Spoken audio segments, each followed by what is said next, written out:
14 वर्षों के वनवास के दौरान जिन जगहों से गुजरे थे भगवान राम, अब पैदल उस यात्रा पर निकली यह महिला।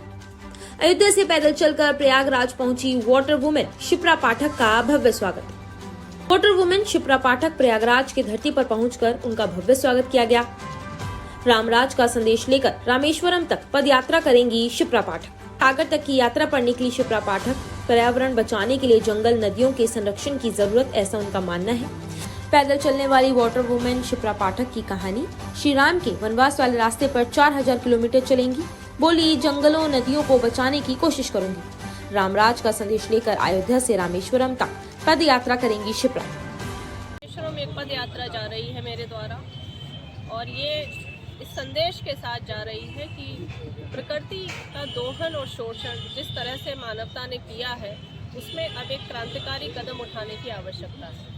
तो इस यात्रा के दौरान जो भी जंगल पड़ेंगे, उनकी क्या दशा है और उनको सुधारने के लिए क्या सूत्र अपनाए जाएंगे, इस पर मनन करते हुए, विचारते हुए, जन सहयोग को जोड़ते हुए ये यात्रा पहुंचेगी, ताकि यात्रा उपरांत हम उन जंगलों पर और नदियों के संरक्षण पर कार्य कर सकें। आप MBA की हैं, नौकरी भी कर चुकी हैं, और इसके बाद आप ये बीड़ा उठाया है। मन में क्या ख्याल आया कि आप इस मार्ग पर चली आई?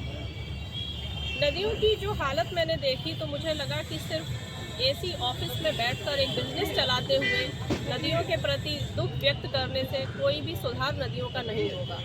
उसके लिए मुट्ठी भर ही सही कुछ प्रयास हमें भूमिगत करने पड़ेंगे, और यही सोचकर मैंने सब कुछ छोड़कर नदियों पर अपना जीवन समर्पित किया।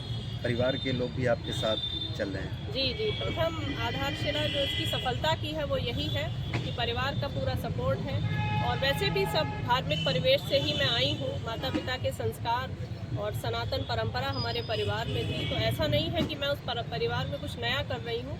वो परिवार जो करता आया उसकी आगे की एक कड़ी हूँ मैं। आगे क्या प्लानिंग है इसके बाद आप?